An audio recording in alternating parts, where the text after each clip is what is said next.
Welcome to special analysis. నేను రమ్మ మండువా.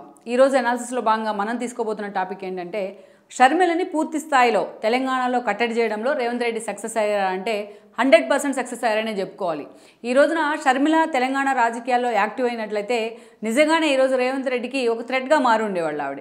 ఎందుకంటే ఆల్రెడీ కాంగ్రెస్లో ప్రజాస్వామ్యం పేరుతో, అంతర్గత ప్రజాస్వామ్యం పేరుతో ఎప్పుడు కూడా ఎన్నో గ్రూపులు ఉంటూ వస్తాయి. కాంగ్రెస్ గ్రూప్ పాలిటిక్స్కి కాంగ్రెస్ వేదిక అనేది అందరికీ తెలిసిన విషయమే. సో ఇక రేవంత్ రెడ్డి ఎస్పెషల్లీ ఆయన టీడీపీ నుంచి ఓటుకు నోటు లాంటి ఇష్యూల్లో ఆయన జైలుకి వెళ్ళి ఆ తర్వాత బయటకు వచ్చిన తర్వాత అనేక సఫికేషన్లు ఫీల్ అవుతూ వచ్చారు. ఆయన ఈ క్రమంలోనే ఆయన కాంగ్రెస్లోకి వెళ్ళున్నారు. కాంగ్రెస్లో ఆయన వెళ్ళడంతోనే వర్కింగ్ ప్రెసిడెంట్ పదవి అది జరిగిన కొన్ని రోజులకే ఆయన కొడంగల్ నుంచి పోటీ చేసి ఓడిపోయారు. ఆ రోజు రేవంత్ రెడ్డిని కొడంగల్లో అష్టదిగ్బంధం చేయడంలో కూడా కేసీఆర్ సక్సెస్ అయ్యారని అనుకోవాలి. సో అందుకు ప్రతీకారం తీర్చుకునే విధంగా రాహుల్ గాంధీ లాంటి వాళ్ళతో తన పరిచయాలను ఉపయోగించుకుని ఆయన మల్కాజ్గిరి టికెట్ తెచ్చుకోగలిగారు 2019 ఎంపీ ఎలక్షన్స్లో. అక్కడి నుంచి ఎంపీగా గెలిచినారు.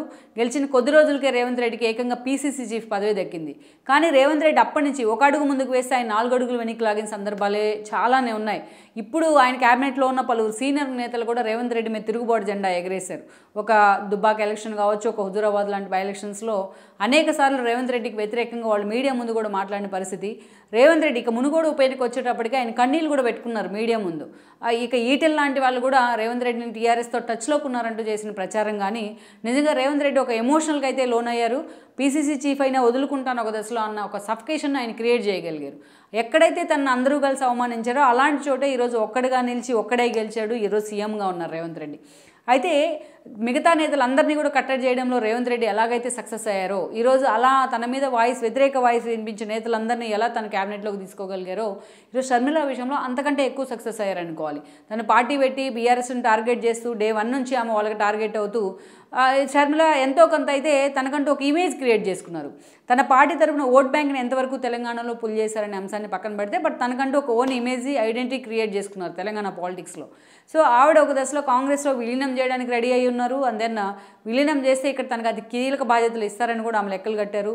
లైక్ ఎంపీ టికెట్ విషయం, సికింద్రాబాద్ ఎంపీగా పోటీ చేస్తారనే ప్రచారం జరిగింది క్రిస్టియన్ ఓట్ బ్యాంక్ దృష్ట్యా. పాలేరు బరిలో దిగుతారనే ప్రచారం జరిగింది. కానీ రేవంత్ రెడ్డి మాత్రం చాలా వ్యూహాత్మకంగా ఆమెకు చెక్ పెట్టారు, లైక్ డీకే లాంటి వాళ్ళతో కలిసి. ఎందుకంటే ఈరోజు చూసిన షర్మిల కనుక కాంగ్రెస్లో ఉన్నట్లయితే రేపు మొన్న పోటీ చేస్తే ఆమె కూడా ఆ ఫ్లోలో ఎమ్మెల్యేగా గెలిచి ఉండేది. ఆమెకి మంత్రి పదవి ఇవ్వాల్సిన పరిస్థితి వచ్చిండేది. ఇన్ కేసు రేపటి ఎన్నికల్లో ఎంపీగా గెలిచినా, తెలంగాణ నుంచి రాజ్యసభ రిప్రజెంట్ చేసినా అది పార్టీలో ఒక గ్రూప్కి అయితే కారణం అవుతుంది. రేవంత్ రెడ్డి వ్యతిరేక గ్రూప్. ఎందుకంటే వైఎస్ అభిమానులు కానీ అనుచరులు కానీ ఈరోజు చాలామంది కాంగ్రెస్లో ఉన్నారు. వాళ్ళంతా ఆవిడతో నడిచే అవకాశం ఉంటుంది. అందుకే రేవంత్ రెడ్డి చాలా వ్యూహాత్మకంగా షర్మిల విషయంలో వ్యవహరిస్తూ వచ్చారు. ఈ పరిణామాలను ముందే ఊహించిన వ్యక్తిగా గతంలో తనను ఉద్దేశించి ఒక బ్లాక్ మెయిలర్ అంటూ అంత డెరిగేటరీ కామెంట్స్ చేసినా ఎక్కడ రేవంత్ రెడ్డి ఆమెకు తిరిగి రిటర్న్ కూడా ఇవ్వలేదు. ఆ స్థాయిలో కన్విన్స్ చేస్తూ వచ్చారు ఆవిడని. ఇక ఈరోజు ఏకంగా షర్మిలని పూర్తి స్థాయిలో ఏపీకి పంపించడంలో కూడా ఆయనే సక్సెస్ అయ్యారనుకోవాలి. ఆ దిశగా ఆయనే పావులు కదిపారని అనుకోవాలి. జగన్మోహన్ రెడ్డికి ప్రత్యర్థిగా ఈరోజు షర్మిలని రేవంత్ రెడ్డి ఎస్టాబ్లిష్ చేయబోతున్నారు ఏపీలో. దానికి తోడు ఈరోజు చూసినట్లయితే ఇక ఆవిడ ఇటీవలే వెళ్ళి తన కొడుకు శుభలేఖ రేవంత్ రెడ్డికి ఇచ్చిన క్రమంలో కూడా అదే స్థాయిలో షర్మిలను రిసీవ్ చేసుకున్నారు.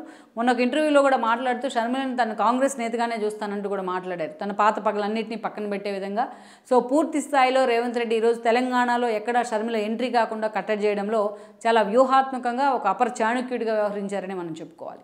ఈ వీడియో మీకు నచ్చినట్లయితే please share, like and subscribe R24 Telugu.